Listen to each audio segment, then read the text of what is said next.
part of me is happy that this ended the way it did because it was a great conclusion. It was perfect and saved itself from continuing and then turning up shit and then possibly even ruining its legacy, which a lot of franchises do that, but it ended in a good way. The part that I'm really mad about is that they teased the Robin movie. Still haven't gotten it. Still haven't gotten it. I've waited so long. So long. Hey guys, how is everybody doing? And welcome back to my Christopher Nolan review series. And today we are capping off the Dark Knight trilogy with The Dark Knight Rises. This is the conclusion to the epic Dark Knight trilogy, what is probably known as the greatest comic book trilogy of all time, or it's arguably the greatest. No, even if someone says it isn't the greatest, it's arguably the greatest. There's not many other ones that have competed with this trilogy for very good reason, due to just how damn good this trilogy is. And like I said, it's kind of good that it ended the way it did, but at the same time, I'm sad because there's so much potential. I miss Christian Bale as Batman. But with that all out of the way, here are my thoughts on the conclusion of this epic trilogy. Starting right off with my positives on The Dark Knight Rises, and my very first positive of this movie is Tom Hardy as Bane.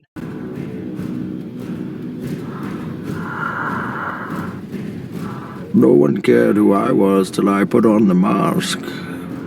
Tom Hardy as Bane has always been a piece of my life. Now, when I was younger, I grew up with this trilogy. I grew up with these movies, especially The Dark Knight.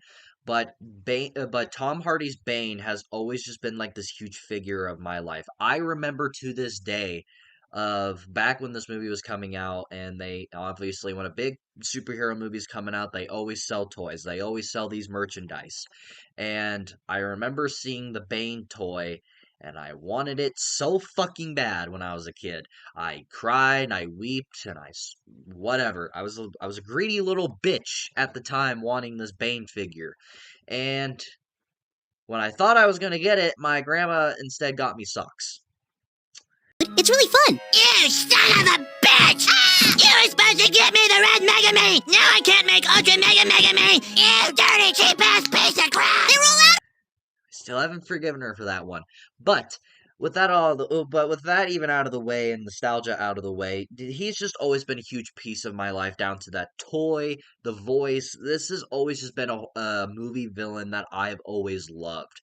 And another thing that even like with like excluding that, when you have a villain like Heath Ledger's Joker who is generational, like something that you can't repeat twice. That is a situation where lightning will never strike twice. We will never see a villain like that. We will never see a performance like that ever again. That is a once in a lifetime type of performance and a once in a lifetime type of experience. So to follow that up with the next villain, you have huge stakes now. You have bigger hype, and you have bigger expectations now. And to follow it up with Tom Hardy's Bane, I honestly feel like there couldn't have been a better way to follow up that villain. Now, Tom Hardy as Bane, he's nowhere near Heath Ledger's Joker, but he is probably the only villain that will at least come somewhat close to Heath Ledger's Joker, but no one ever will. Even with Tom Hardy's Bane, who I love to death, he's one of my favorite villains ever, but I still don't think he's on the same level as the Joker from The Dark Knight. I don't think anyone would disagree with that, if I'm honest. But Tom Hardy as Bane is just so damn good because he just becomes so unrecognizable with the voice that he comes up with, which could have gone horribly wrong, but ended up being so iconic and everyone loved it. This is the instrument of your liberation. No matter who we are, what matters is our plan. You should have respected my authority. I loved it. And especially since this is the first time we've seen an on-screen appearance of Bane since the 1997 version from Batman and Robin.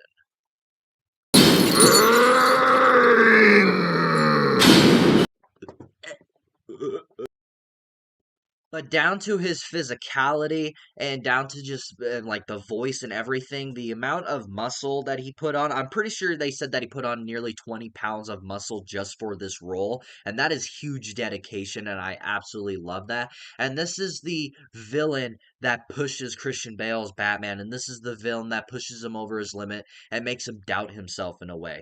To where there's a point where Batman's like, oh, he was trained by Ra's al Ghul. I defeated Ra's al Ghul. He's just another student. I can take him easily. And then you find out that he is no match for Bane at this point because, excuse me, Bane fucking nearly murders him with just how badly he did against Bane. Like, the first encounter they have, it was basically just a fucking a jog for Bane because he Batman basically did nothing to this guy, and that iconic scene where he turns out the lights and he goes, "You think darkness is your ally?" And he just like sits there and he knows what goes through Bruce's mind and he knows what goes through Batman's mind or whatever because Bane knows that he was trained by the League of Shadows, so he knows everything that he's going to do, and he knows everything that he's going to try and do. And I've always loved that about this version of Bane and this performance by Tom Hardy. Tom Hardy just gives an amazing performance as this character, and to where it could have gone horribly wrong, but thankfully it worked, and it is now one of the most iconic movie villains ever. And for me personally, he is one of my top favorite comic book villains of all time. And whenever I talk about a Christopher Nolan movie, I always seem to talk about the score of the film, but there's a certain piece of like there's a certain score in this movie that has always stuck with me my entire life. Now, I don't know if it's due to nostalgia. I don't know if it's just a score that I just loved since I was younger or whatever. I genuinely don't know why, but the score Rise, which it sounds like they're saying this is awesome or something like that. Like the score Rise of when they're chanting that chant when when Bruce is climbing out of the well, or just when a huge action sequence is going on in the movie, and that's what's the music that's playing.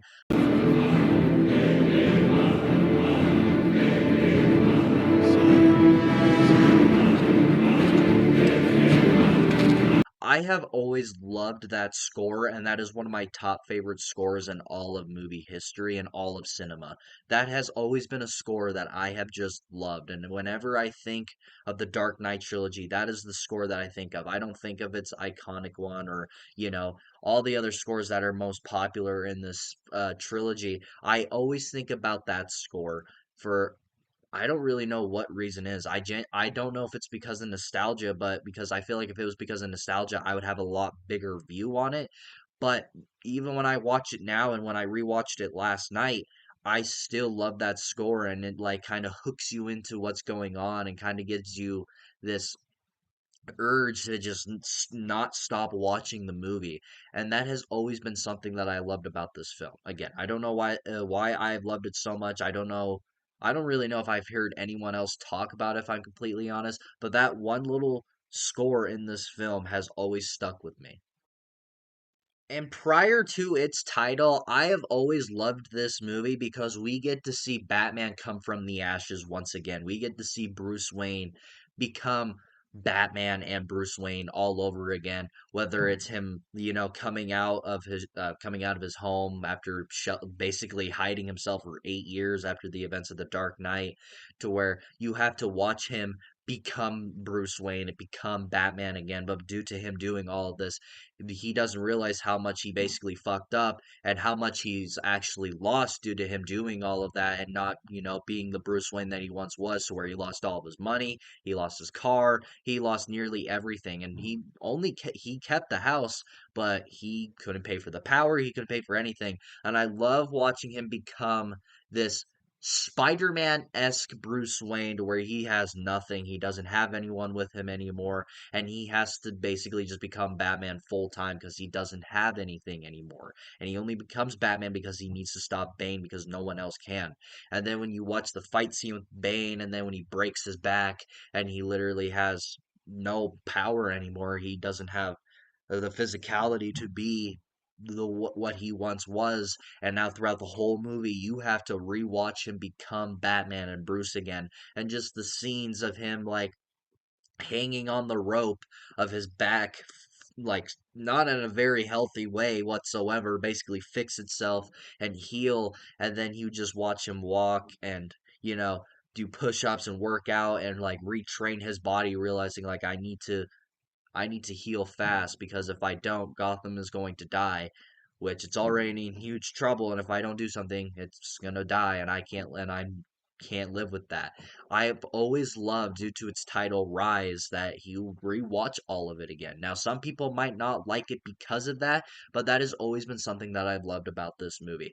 Now, I don't know, again, if it's because of nostalgia or if I just always loved that story direction, but it also just kind of shows how Bane is this new type of threat to Batman to where he literally makes him go through the whole process of becoming Batman all over again. And I've always found it funny because apparently the inspiration for this movie was Rocky 3 and Clubber Lang. Mr. T, basically. Mr. T basically inspired this Bane, and I've always fucking loved that. That's really funny to me. And you can see that to where Bane basically defeats Batman and he breaks him, and now he has to retrain basically. Like Rocky 3, Mr. T, Clubber Lang, he beats the fuck out of Rocky, and then he has to has to learn how to fight and become a better fighter from Apollo Creed so he can fight him again or whatever. And that literally is this movie with the rise of Batman, and I've always loved that. And now knowing that it's inspired by Rocky 3, that just makes it even better for me because Rocky 3 is fucking awesome.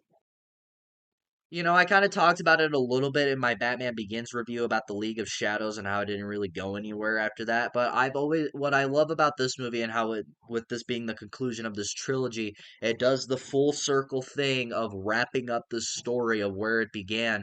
So I've always loved how this movie continues the League of Shadows story. Now, we didn't really get anything about it in The Dark Knight. The Dark Knight was always focused on Dent and Joker and, you know, Gotham turning into chaos or whatever. And Batman Begins it featured the League of Shadows because that's who trained Batman, and that's who basically helped Bruce become who he was or whatever. And then after that, we kind of just like, it's whatever. We basically threw it to the side and it didn't matter anymore. But I've always loved Rise because it comes back and does that full circle like moment and retells that story and caps off that story and gives a proper conclusion to it than simply Ra's al Ghul dies or gets killed by Batman, whatever the fuck. Which Batman basically killed that motherfucker, let's be honest. But I've always liked that because it always has like, because throughout the whole movie it has this like suspicion that Bane might be the son or the child of Ra's al Ghul because throughout the whole movie about the whole pit that they climb out of is only the child of Ra's al Ghul was able to climb out of the pit. And so Batman instantly just suspects that it's Bane because he was trained by Ra's al Ghul, excuse me, Jesus Christ. He was trained by Ra's al Ghul. He is a member of the League of Shadows, and how Bane wants to fulfill Ra's al Ghul's destiny, as he says. So he instantly just thinks it's him, and then we find out that he's not at all, and he just wants to fulfill his destiny with the real child of Ra's al Ghul, which I'll get into here in a moment. So I've always loved how they finally capped off this League of Shadows story because it felt like it was just unfinished. And hell, we even get a small little cameo from Liam Neeson in this movie as Ra's al Ghul. He comes back for like a small little cameo, and I love that they got him back to do that small little cameo because this is at the point in time where Liam Neeson was Liam Neeson. He was the guy because after Batman Begins and Taken, he was skyrocketed in Hollywood. Everybody wanted him to be in their movie or whatever. So I've just always loved that. And especially now knowing how what this trilogy looks like and what these movies look like, I've always appreciated that they finally decided like, hey, let's cap this off. Let's end the trilogy the way it began, which a lot of trilogies don't do, and I'm really happy that this trilogy did that. And you know, I mentioned it when Bane says he wants to fulfill Ra's al Ghul's destiny. That's what this movie does. He basically takes hostage all of Gotham. He takes control of all of Gotham and he threatens that if anyone escapes, and if anyone tries to leave, it's blown to hell and everybody will die. And I have always loved that because, again, not only does Bane basically push Batman to his limits, and basically becomes this huge threat to where you don't even know if he can beat him. But he also becomes this big threat of he's not fucking around and he can even take over Gotham. That is how big of a threat he is, which I probably should have talked about this when I was talking about Tom Hardy, but it kind of goes well with this. But however, I've always loved that about Bane because not only does he push Batman, but he's able to take over Gotham, which shows the true threat that he is. And I've always loved when they fully take over Gotham, and the police and the detectives or whatever, they're all trapped underground because it was a huge trap they set up for them. They're all trapped underground. All the criminals are released from Blackgate after everybody finds out the truth about Dent and how he became after he got his face burnt off and after the Joker basically manipulated him, and they fully release all of the prisoners and criminals out of this prison, and then they just take over, basically make Gotham theirs. They kill all the rich, they kill everybody, they kill so many people, then they just take over Gotham, then they start working for Bane. And I've always liked that because it always reminds me like an apocalypse, because this world gets taken over by a lot of people. Like, it's kind of like that section in The Last of Us where you and Ellie come across like the scavengers and the people that like just murder people for their shit, or they'll just kidnap them or whatever. It kind of reminded me of that section in The Last of Us, and that's my all-time favorite video game. That's what that reminded me of, and since it reminded me of that, it was a very good thing for me because I love that game, and for it to be in a comic book movie is even awesome. And just the way they do it is just awesome. How everyone's like scared to even try and stand up to Bane or stand up to any of them because of their court that's led by Killian Murphy, who's aka Scarecrow, which I've always found that kind of silly. I'm not gonna lie, that was kind of silly how they had like this court that's just like, oh, death or exile, and then like fucking, basically you're gonna die either ways. That's how fucked up this court is. But I just always loved it. It reminds me so much of Apocalypse, and they do it just so damn well with the raiders basically everywhere, and just Bane basically taking over, and oh god, and even like a scene where they try to come up with this plan of basically getting people out, but they're like, Bane's men already know their plan, and then they just kill them, and then to make an example out of them to show like, oh, we're not fucking around. If you try anything, this is what's gonna happen to you. And they hang their bodies from the bridge, which is even fucking terrifying. And I just love that. That is just shows you the threat that this villain is and what this movie is. So I've always really, really loved that, and I just love that. I've always loved how they finally able to bring in this threat, to bring this huge threat to Gotham finally, outside of just like small villains like Joker who just bring chaos all through Gotham. However, I do love this movie, but I do have a mixed element, and my one mixed element is Anna Hathaway as Catwoman. And if I'm completely honest, even when I was younger, I've never really liked Anna Hathaway as Catwoman. Now, I don't necessarily think it's her performance. Now, I do think her performance is a little lackluster. It's more is that I don't really like Anna Hathaway as an actress. Now, she seems like a really nice person in real life, which I've seen. Something just fell in my window. That was kind of scary. But I've always, like, every time I see her in interviews or whatever, she seems like a nice girl. She seems like a nice lady or whatever. So, no disrespect towards her as as a person, but as an actress, I have just never really liked her. Her performances are always really bland, and even as Catwoman, I've just never really felt like she was Catwoman. She doesn't really have that over sexiness to her like you think she would. She does have those sexy like moments like Catwoman should. She has her moments where she's stealing things or being sleek or being like, a detective hiding around or whatever. However, but compared to other people that have played Catwoman, mainly Michelle Pfeiffer, who is the greatest Catwoman, and then you also have Zoe from the Batman, who even does better in this. But compared to other actresses and just her performance in general in this, I don't really like her as Catwoman. Now, I don't really hate her necessarily. There's moments where she felt like Catwoman, but overall, I just felt like she was just eh. But now moving on to my negatives, and I only have one.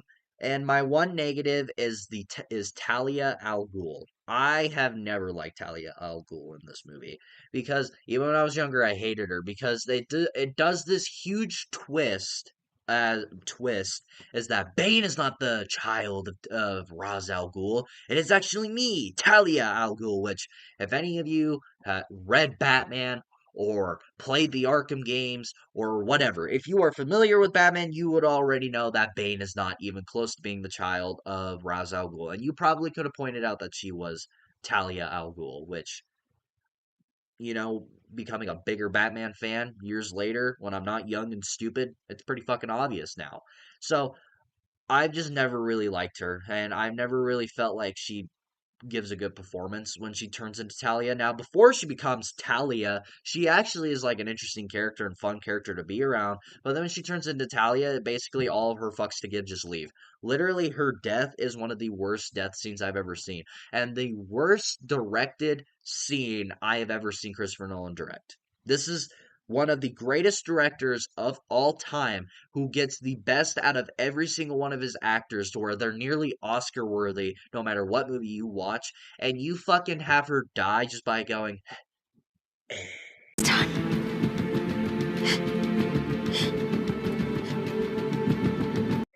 like, are you? No. I know Christopher Nolan. I know the man that he is, and I know how far he pushes his cast. And the fact you have her die like that, go fuck yourself.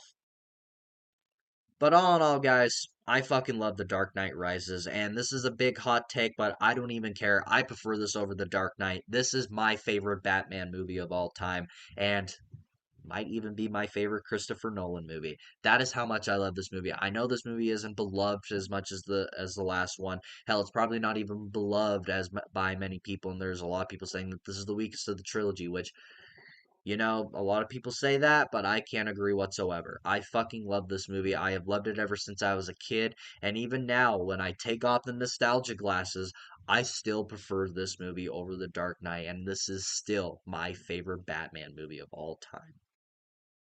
So, what do you guys think about The Dark Knight Rises? Have you seen it? What do you think about it? Do you like this movie? Do you not like this movie? Is this your favorite of the trilogy, or is this your least favorite of the trilogy? And do you think this was a good conclusion to one of the greatest trilogies of all time? Let me know in the comments below, and we shall talk about it. And if you like this video, like it. If you love it, subscribe and notifications so you will get notified for all of my latest videos and for the rest of my Christopher Nolan review series. Thank you all so much for watching, and as always, I'll see you all next time.